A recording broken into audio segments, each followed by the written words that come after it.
Hello, YouTube and BitChute friends. Anybody that still believes that the consensual patterns of behavior will improve a human being's life on any kind of level is, as far as I'm concerned, completely deluded, living in a circus, believing the clowns are the masters of the universe, and anything to do, I might call this video the consensual conundrum. And for whatever reason, it has impregnated itself on the human psyche that the way to, how should I put this? It's the desire within each person to have a better life in some form or other. If you're completely, totally content with your life, I think something is wrong, because the idea that you can be completely, totally content when there is one creature on earth suffering, especially human beings suffering, and suffering is very high on the list of consensual behavior. And not to say that suffering doesn't teach us things. It's just that you don't want to be caught in this sort of cycle of suffering. It's like, okay, go through the experience of whatever it might be, whatever that suffering, that difficulty might be, and then don't do it again. Can't get fooled again, baby Bush. Can't get fooled again. So uh, today I'm sticking my head out again, and I'm reflecting and thinking about stuff. I'm feeling pretty good. I'm still going through my experience of a clinical diagnosis of stage 4 prostate cancer. Uh, that was about a year and a half ago, I guess now. I was diagnosed, and if you look at my videos, I've talked about how I rejected every single thing that they proposed for me, especially any kind of invasive intrusion sacred into my sacred domain, my body, which is my sacred domain. The psyche and the body are sacred domains. Should be anyway. My my suggestion is, see yourself as a sacred individual, as a person that is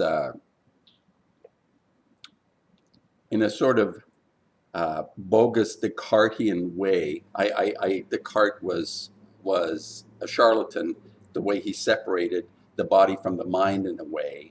I think that was his philosophy, to try and create this dichotomy. But we're a whole being, mind, spirit, body. It's same thing. It's interchangeable. It's just that we don't recognize this because the consensual behavior has driven us toward a concept, a worldview. Just because everybody does it doesn't mean it's the right thing to do. And there are people that understand this. There are people who approach the world, the reality, if you want, the existence we're experiencing from a much saner perspective than this dichotomy idea. Of course, my experience with the white coats, charlatans and barbarians on every level, whatever they may help you with will come back to bite you in the ass in some other way. I think that's 100%. That's a conclusion I have 100%. So if you actually are in their clutches, their treatment, whatever it is that they're doing that appears to be helping will ultimately bite you back in the ass, because their approach is this dichotomy of ignore everything other than the nail they want to hammer. And maybe some people have success stories with the interventions. I suppose particularly if you're looking at trauma, injury and trauma, there appear to be some advances on that side of things, but I think we're facing a much larger issue when it comes to health and well-being beyond events that are considered to be physically traumatic, as opposed to chronically dramatic, as opposed to, or the idea that the epidemic, what is called diabetes and what is called heart failure and cancer, and all the ailments that you can list in a long list, everything that we experience as unhealthy on a chronic side is complete Kauderwelsch, which is the German word for confusion, and there is no substantive knowledge on the white coats' part around these issues. Not because they couldn't, but because the consensual conundrum has pushed every individual. I suppose there is a threshold which is met after so much schooling that there is no return from this abyss of ignorance. And even if they're well-meaning, I don't give a shit about their well-meaning as long as they create damage and hurt and suffering, even though they pretend to themselves that they're making some sort of effort. Most of them, I believe, know innately that they're doing wrong, but they continue to do it, as we saw with the shit show. The shit show proved definitively that these fuckers are out to really damage us. When they go along with the non-scientific approach of wearing masks and distancing 6 feet to keep a microscopic, supposed microscopic thing away from us. I don't need to go through this. This has been covered so many times by so many people so well that this fake emergency they created in order to obviously solidify the consensual obedience that is required in order for the world to go on exactly as it is. And my point just is that anybody that still thinks the world is exactly the way it should be and you're content, there's something wrong with you, terribly wrong with you. Because as long as there's someone suffering at the hands, especially of someone else, I should qualify that. I think suffering is innately just part of our physical existence, but when people intentionally try to hurt you, there's something wrong with the world, and we got to change it, right? This is sort of my idea. This is, I think, also why I paint. I try to create a threshold of a kind of questioning and serious attitude toward implementing an improved self. How do I improve myself? How do I communicate an improved self? How can I affect positively somebody else's life? And it's not always clear from the point of view that something appears, especially in the painting, it may appear offensive or ugly, but ultimately it has significance in terms of changing a person. And if I can actually affect one person, I've been successful, I think. It's a small challenge to affect one person. I think I've affected one person. Maria has been deeply affected by what I've been doing. She's been watching me, so I know I've affected one person. And there are other people that have my work that come back and get more. And so, yeah, I think in that sense, it's worked. My ambition has been realized.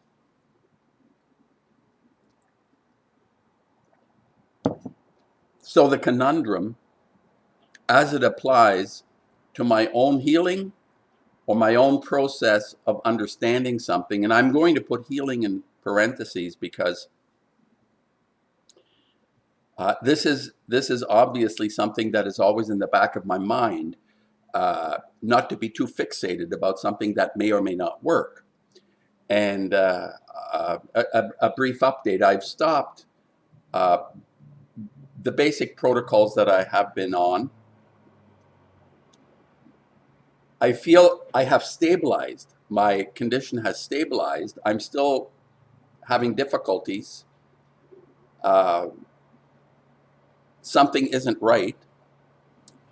Something is still off.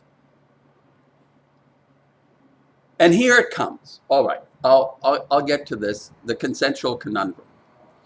That my approach to some extent is caught in the conundrum of the alternative to some extent. It sounds like an anomaly. But if you look at alternative presentations, like people that we admire because they're thinking outside the box, people that are approaching things not from a consensual way, but even within that framework, there are pitfalls within that as well. Uh, some some of these things are more apparent, especially if, like, one of my naturopaths is an MD, and he is totally still stuck in that white coat fuck up, although he has transitioned into what he considers to be an alternative approach. I think he has some valuable insights and ideas that may work for some people. But part of this, what I would say, ability to heal, needs to be very critical about the things, like even intuitively, what we understand to work and not to work. And I'm thinking now specifically, Maria's going through some significant difficulties as well. And she's always had a very intuitive understanding of what will and will not work for her. And she was extremely resistant to the things that I was doing.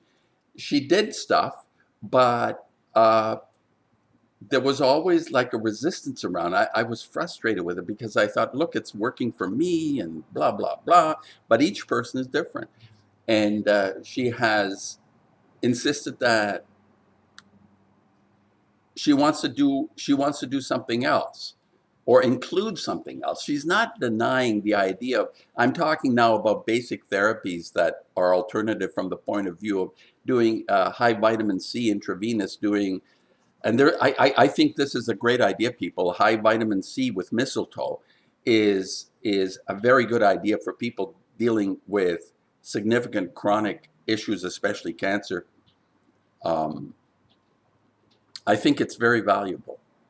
Um, and then, of course, intravenous, like the supplements and vitamins and the things that the body needs to be injected intravenously makes sense on a lot of levels. But Maria has decided that it's not entirely what she needs or wants. So anyway, I this is now, I'm I'm progressing to the edge of consensual now in what I'm going to tell you.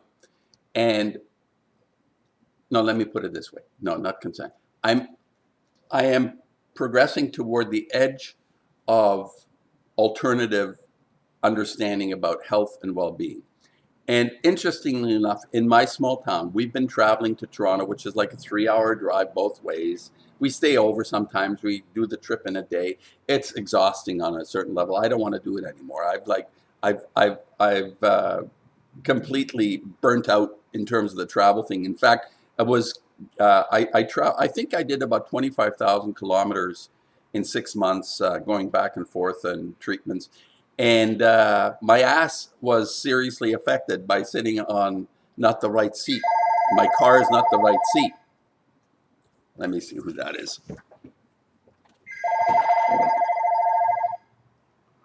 Let's see. Hold on. Okay, phone call gone, back again. So, yeah, the traveling thing was literally, my ass was grass, and I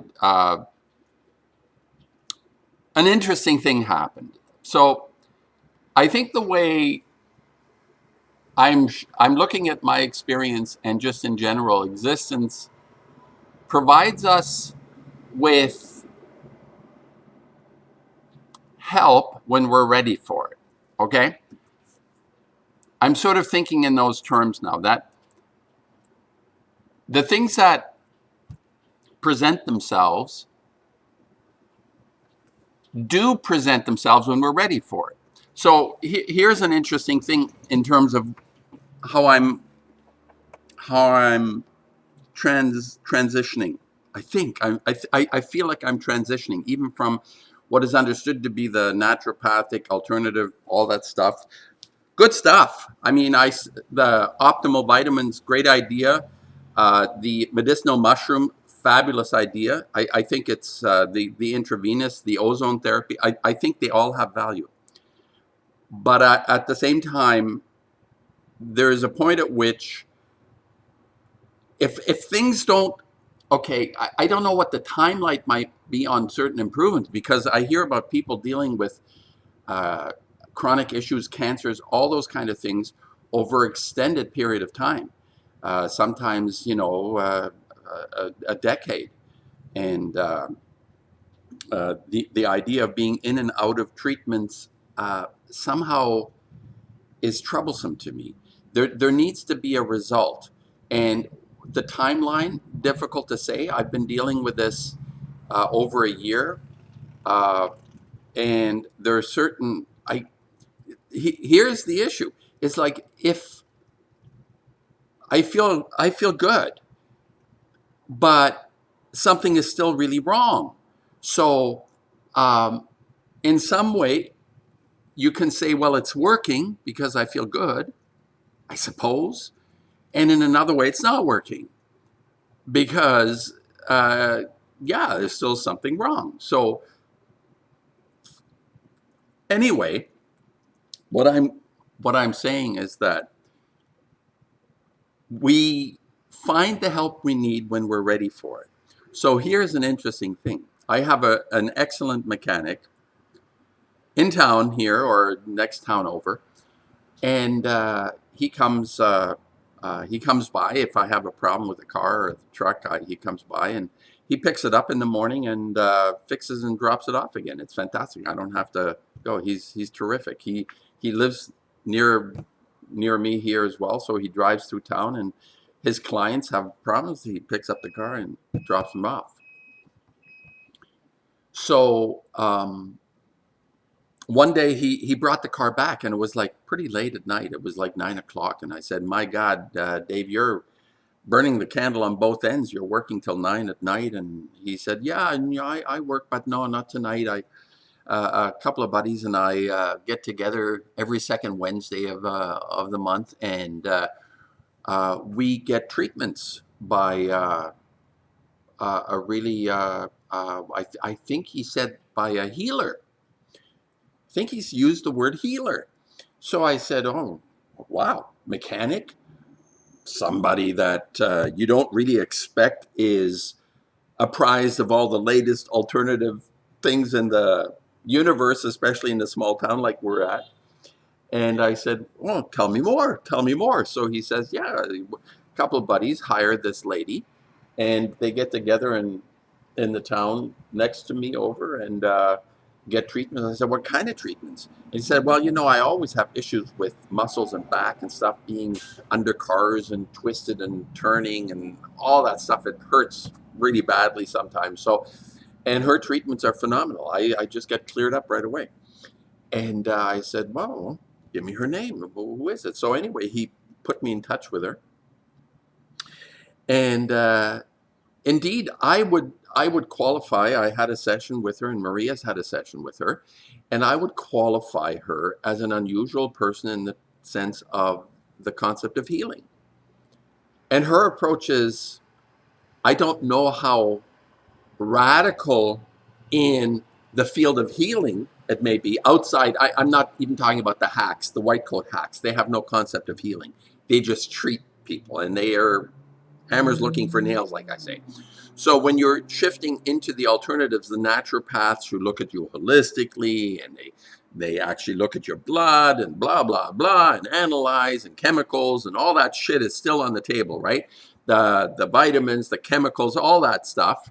Not a bad idea, obviously, but what else is there, right? If things aren't changing on some level, what is it that I look for? I open my horizon to what could be of value to me. So come across mechanic who says this person, and I say, bing, blah, blah, blah, let me have a look. So I go, I have a look, and I have to say that I have a level of confidence in the veracity of this lady's approach, both from what she says and what she does. More important in terms of what she does, and what she says kind of complements the doing part of it. So it confirms the doing. The saying confirms the doing, but the doing is first. So in my experience, the interesting thing that she did was she said, I don't want to know anything about your condition. I will identify the stuff you need to deal with. So anyway, I said, oh, great, fantastic, yeah.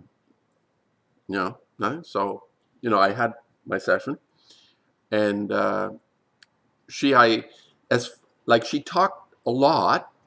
I should have probably recorded it, but as I recall, I was in a really decent state. She was doing muscle manipulation, but it was more a sensing of who I am as an energetic being. She's using her hands as an energetic being, not as a muscle masseuse. It's different.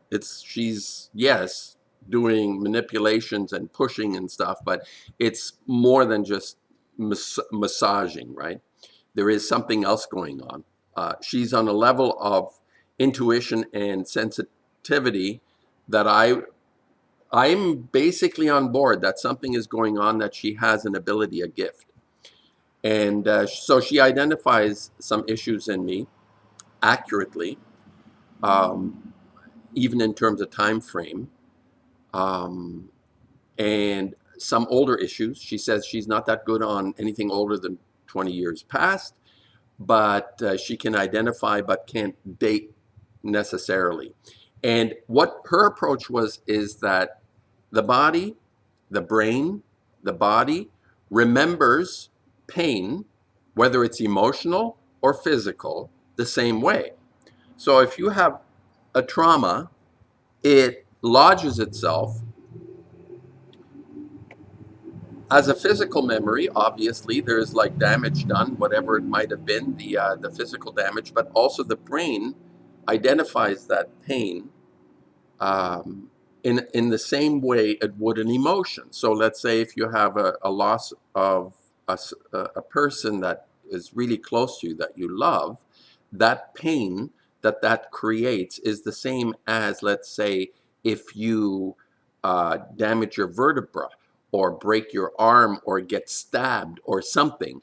Those events impact themselves identically. So it's kind of like an understanding of illness being caused by something that happened as a trauma. Very interesting. Not sure how original that is, but I mean, she must have learned from a mentor. There are people out there that would approach illness from that point of view. So let's say you have a chronic illness, you have diabetes, that would originate in a trauma that has lodged itself and the body can't get rid of it. So her basic idea is to help um, in order to get rid of the symptoms, like if you're diabetic or have cancer or heart disease, whatever, you want to remove that trauma that happened at some point along your life, whether it's early or whether it's later, it doesn't matter. These events, these pain events, lodge themselves and the brain kind of gets stuck with it and can't get rid of it, and the body can't get rid of it. So there is a way that she functions, her tool, her technique is basically her hands and her intuition of pushing out what I have called the demons. I've mentioned this in some of my stuff. I've called them the demons. I have to get this. Okay, so the the nature of her approach is finding the root cause of the internal disturbance that has manifested itself in symptoms that we call illness of any kind, whatever it might be. Big illness, little illness, whatever. Interesting. It it sort of comes in contact with the idea, the physical world is a substantial experience for us. The spiritual world gets a little more iffy for most people. They impose dogma in order to deal with the spiritual part of ourselves, as we see in religions. Religious people can unfortunately get overwhelmed by the dogma that is surrounding what we understand to be a spiritual existence, and doesn't mean there aren't certain insights and benefits from taking things that are propagated in a religious context, but I warn, or I am very hesitant to give it a lot of meaning, because as soon as something becomes consensual, yeah, it's a busy day today. Basically what I'm saying, dogma shuts the door on possibilities. So once dogma gets lodged into our worldview, our ship sinks. And I think from the perspective of a person looking at consensual religions, a dogma is, generally speaking, the primary motivator behind it. So it has very little value, although I can appreciate people within their framework of understanding of the spiritual world through religious practices. There can be some insight in things that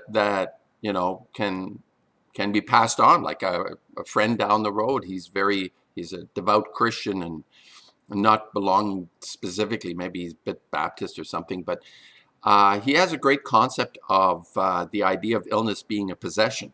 I really kind of tweaked on that one, like being possessed.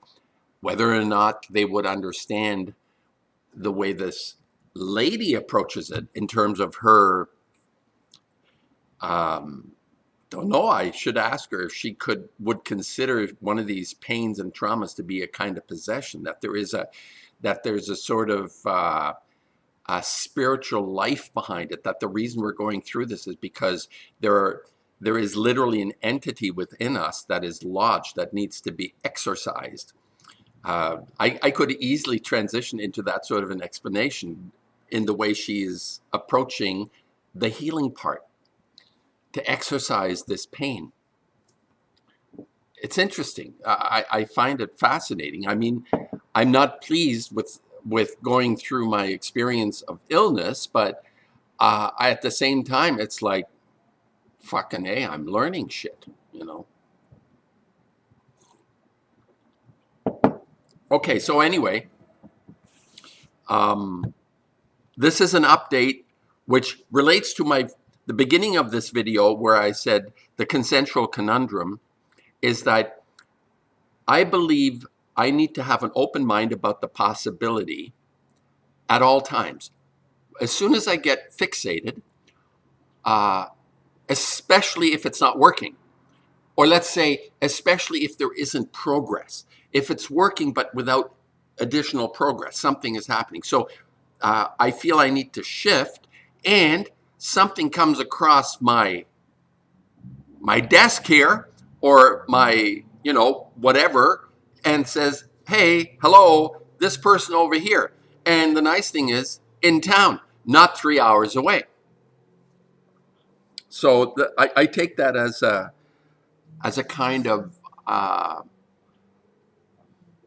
don't know what to call it. It's like, what do you say? How do you explain when things happen that feel right, but you missed it? It's like, I don't know even if I missed it. I didn't know. Actually, that's not true. This person, this lady, this is fascinating. Her father helped in my renovation of my studio here. This was 24 years ago. Her father was a floor specialist. He sanded my floors. He sanded my floors. I never bothered to seal them, so they're just as bad as when they were before. I didn't have enough money anymore at that point, or I didn't want to put the money into it. Putting a floor seal, I thought, it's a studio, let it be dirty. Anyway, her father did my floor, and she helped him carry up the sanding machine. So she said, I remember you. And I said, isn't that interesting? Yeah, she must have been maybe 14, 15. So at this point, she's, I guess, in her late 40s, mid-late 40s. or 30s, early 40s. And there was a connection way back when. Isn't that curious? Anyway, it's curious to me. So what I'm saying is it's essential, especially the experiences we go through that are understood to be illness. We need to be particularly keen on being open to the help that letting ourselves or reinforcing this part in ourselves that says be open to the healing that or to the people that can help you. And I think I have been, for the most part, I have been. For the most part, yeah, basically have been. And let's see where this goes. I'm impressed. I'm optimistic. So is Maria. She actually was phenomenal with Maria, even more than with me. And she opened some things up for her that are extraordinary. She identified things, so she has a gift. I have no doubt.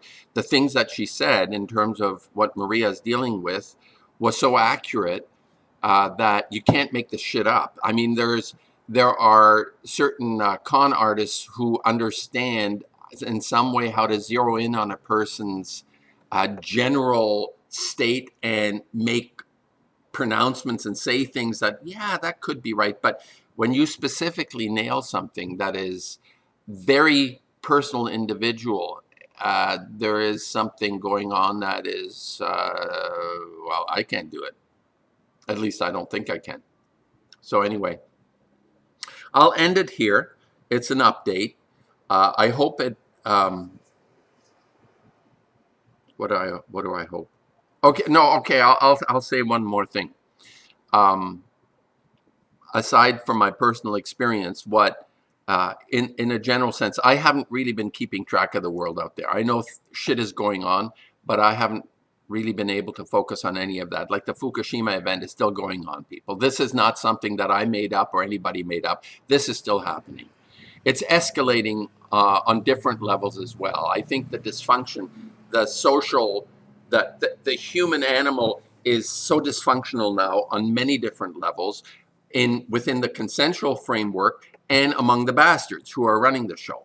These bastards are absolutely intent on taking us down in the sense of it doesn't make sense. It's irrational for them to cut their nose to spite their face almost. By hurting us, they're hurting themselves as well, but they don't seem to understand this because there isn't this extended vision of what existence means. It's like grab whatever you can and become Jabba the Hutt. Like I'm talking even in terms of, not maybe physically Jabba the Hutt, but become Jabba the Hutt in terms of possession. It's like feeling like, oh, you want to get more and more and more. And it's the external world that is everything. This is how the bastards act, right? The bastards that caused a shit show for 3 years with all their ordinances and their insanity, the madness of all their rules and regulations that basically sidelined even the consensual fuckers. Like the scientists that are supposedly understanding how this makes no sense. You do not inject people with an experimental drug and say it's a good idea. These doctors should have stood up against it. Some of them did, but 95 out of 100 didn't. So total loss of respect for the little that I had anyway from all these guys. But I understand this is part of the program of getting the herd to move in a direction.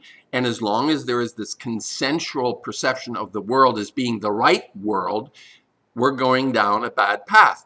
And I don't think people that, I mean, the encouraging thing is that there along the road, there are a lot of people that understood this. So this woman too, that's helping us, helping me, understood. Oh yeah, I should mention this. She is completely committed to the idea of the bastards are running the place. She has a newspaper called Druthers, a local newspaper called Druthers, as opposed to Truthers, Druthers, that publishes very insightful articles on what the bastards are up to. And she had them like all over her coffee table in the waiting room. So that already alerted me. I said, this person's on the level. She understands what we're up against. And she's creating her own opposition through her own gift understanding. The way I say I'm doing my part in terms of the work I produce. I'm, living to my potential in terms of my art. I mean, that's how I look at making a painting. It's not just like, oh, geez, it's a good decoration for your living room or something. In fact, I was told recently the paintings I'm making now are not very good decorations for living rooms. Not that, well, some of my paintings may be more than others. So, yeah, where are we going? Where we're going to end up collectively is the pivotal part of this is to what extent the threshold is met of people opposing consensus. And consensus is the death nail in a coffin. So as long as we're continuing to support the idea that the more people go along with it, the better it is, like democracy, it's a kind of tyranny. Democracy is a form of tyranny. And we need to be able to step out of that consensual view, and each person in their own format, in their own way. I'm not saying how you do that. You could do it, you're recycling, you're doing whatever it is to make the world a better place, but make yourself a better place within. As Jesus said, the kingdom of heaven is within. And that is the kingdom that needs to be improved at all times. And the rest will follow. Long-winded a bit today with interruptions. Anyway, I'll post this. All the best again from the studio. And yeah, it's been a while. All the best.